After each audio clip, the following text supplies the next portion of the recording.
The Argentine midfielder Enzo Fernandez, who was signed in the winter period of January 2023 by Chelsea for a club record fee of 105 million British pounds, is about to actually be questioned on whether his role at Chelsea football team is very effective. Recently, and the recent performances where Enzo Fernandez has been missing in games has seen Chelsea actually perform quite well, having remarkable wins against teams such as Everton, Aston Villa, where they actually managed to get a 2-2 draw, where they actually played well in the second half, 2-0 victory over Tottenham Hotspur, and finally a 5-0 thrashing of West Ham at home. All these four games have one thing in common, and that is Enzo Fernandez did not feature in all of these games. And the game in which he featured was Arsenal, where Chelsea actually got destroyed 5-0. So, looking at the last statistics of the game against West Ham, which I believe so far is the most complete performance that Chelsea has played this season, we see that Chelsea has dominated in all aspects, dominated possession-wise, shots-wise, and also not given out a lot of chances. So, has Enzo been the problem? So, Enzo Fernandez was a player who was signed to try and address Chelsea's midfield issues, especially upon the departure of Jorginho in the winter transfer period. But Enzo Fernandez is a very elite midfielder. He's one of the best midfielders in Europe, and I'm going to show you his stats that elaborate how this player is a player that any team would want. So looking at Enzo Fernandez's performances and especially his stats, you're going to look at what we call the progressive passes. You're going to look at the passes in the final third, and you're also going to look at the defensive statistics that he generates. And you can see even his blocks are quite high, but his key metric are his progressive passes, his progressive carries, and his passes into the final third. So this is a player who's very important for a team, especially a team that plays attacking football. And getting him more on the ball will ensure that your team is able to exploit the opponent, especially in the final third. So a lot of people had anticipated that Moises Caicedo would be a perfect complement to Enzo Fernandez, since Caicedo is quite somehow the opposite of Enzo. He's much more defensively minded. Tackles, interceptions, blocks. He's a player who's much more defensive minded. But why has this not worked? Why is Caicedo playing better without Enzo Fernandez? That is what we are going to analyze. Before we start to analyze this topic, do not forget to like, share, and subscribe. So Chelsea, Pochettino's main system is a 4-2-3-1.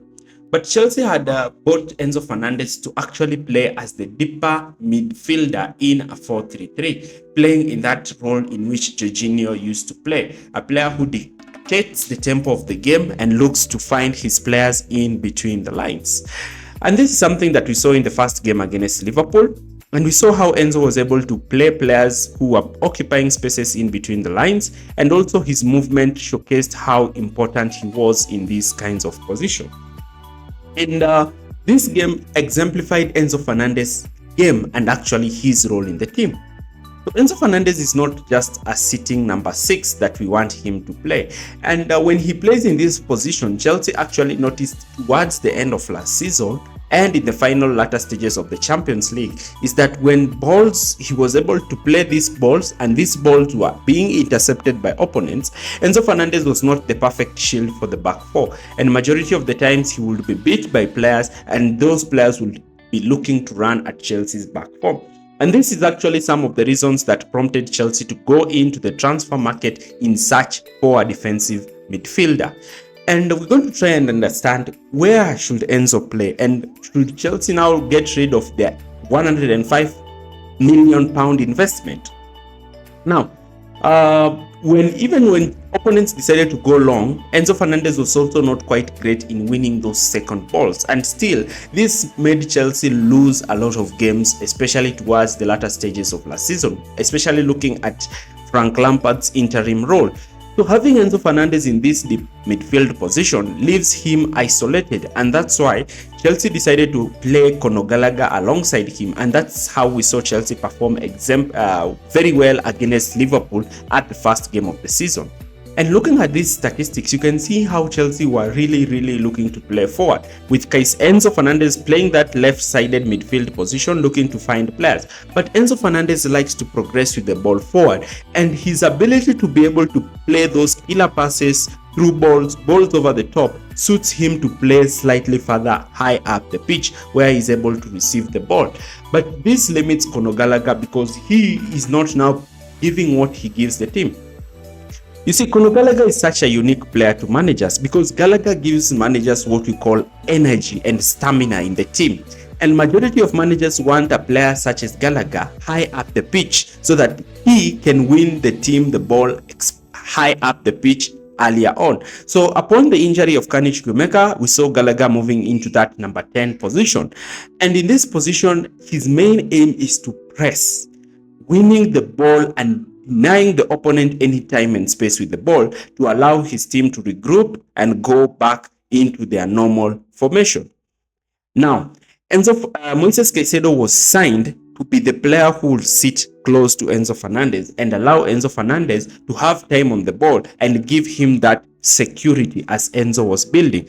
But this did not fit well because on paper it looked great, but practically it does not work.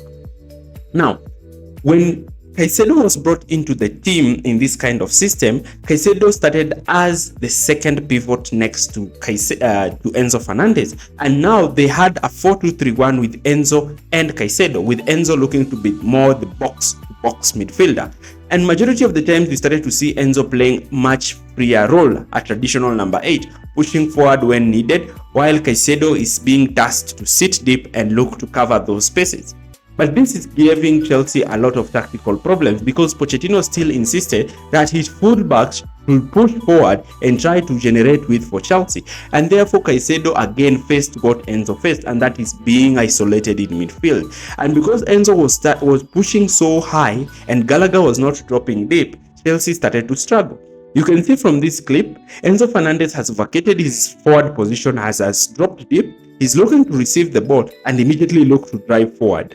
So here again, Caicedo is left isolated in midfield as Enzo Fernandez has pushed forward to occupy that left half space position, something that actually Pochettino admitted to be telling Enzo Fernandez to be doing.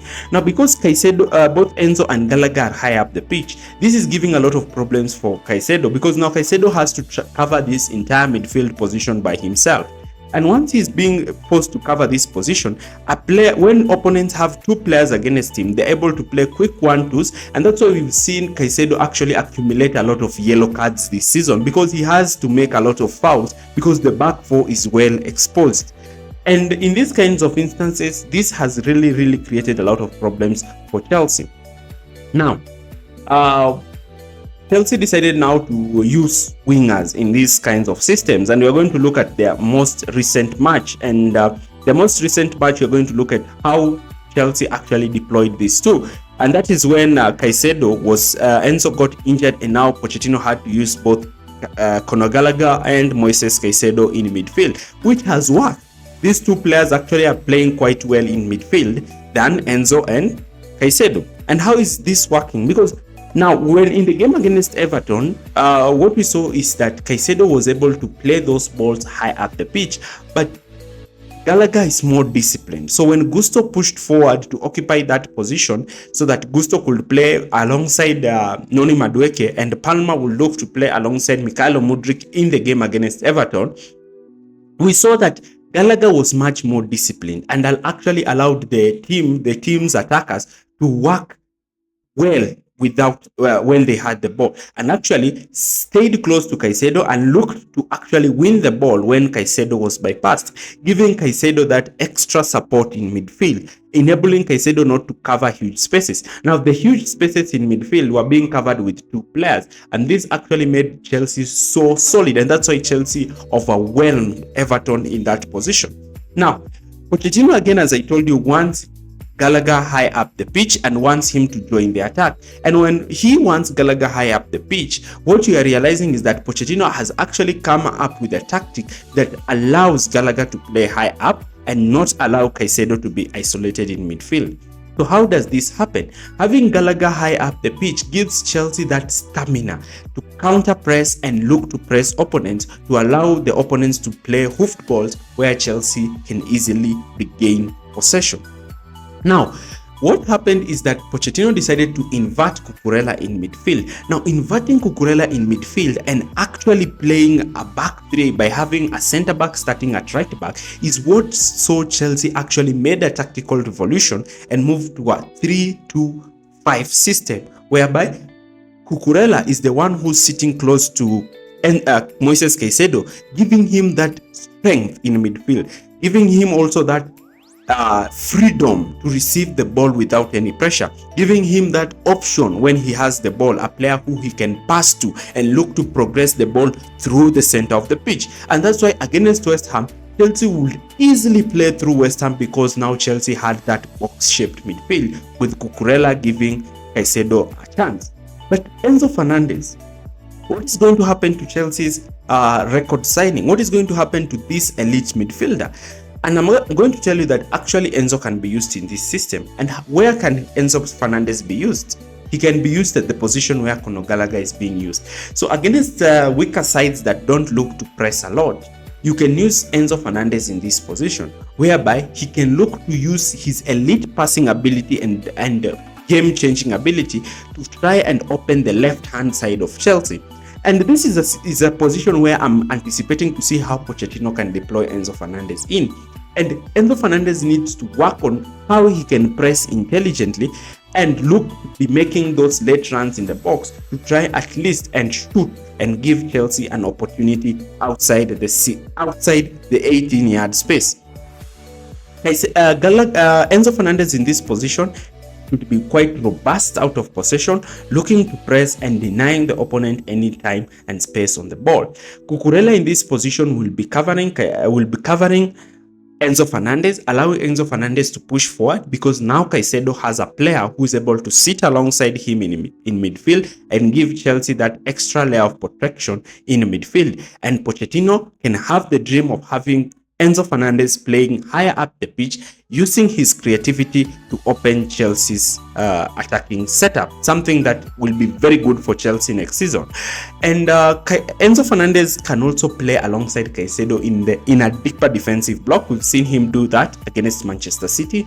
And when Chelsea are without the ball, he should be able to drop deep and play alongside Caicedo, something that Bernardo Silva actually does for Pep Guardiola, and something that we've seen Manchester City doing time and time again. And immediately they regain the ball, Enzo can now push forward and Marc Cucurella can come in field, giving that Chelsea that 3-5 system. So the question goes again to Mauricio Pochettino. Is he able to can he be able to see that you can actually play Enzo Fernandez in that 3-5 system by deploying him at Conor Gallagher's position? But again, Gallagher gives him a lot in that position. So the question is, will Pochettino prefer his best team over one of his best players in the team? And the question is, will we finally see Caicedo and Enzo Fernandez play well? And in my opinion, I believe they can play well, but with one fullback coming in field, give Caicedo protection when Chelsea are in possession and when Chelsea are looking to stop transitions. Having Enzo Fernandez occupying the left half space position gives Chelsea much needed creativity, dynamism, and unpredictability down the left flank. So Enzo Fernandez is very crucial player for Chelsea, and he's a player who Chelsea can really rely upon next season. And he's a player who I'm looking forward to see when he plays in that advanced position. I really want to see him link up with the left winger. I really want to see Chelsea starting to use that left wing position. And I believe the position that suits him the best is playing down that left wing position. So I think overall the inversion of Cucurella will give Chelsea much more attacking threat down the left. If you've enjoyed this video, do not forget to like, share, and subscribe. Thanks for watching. See you again.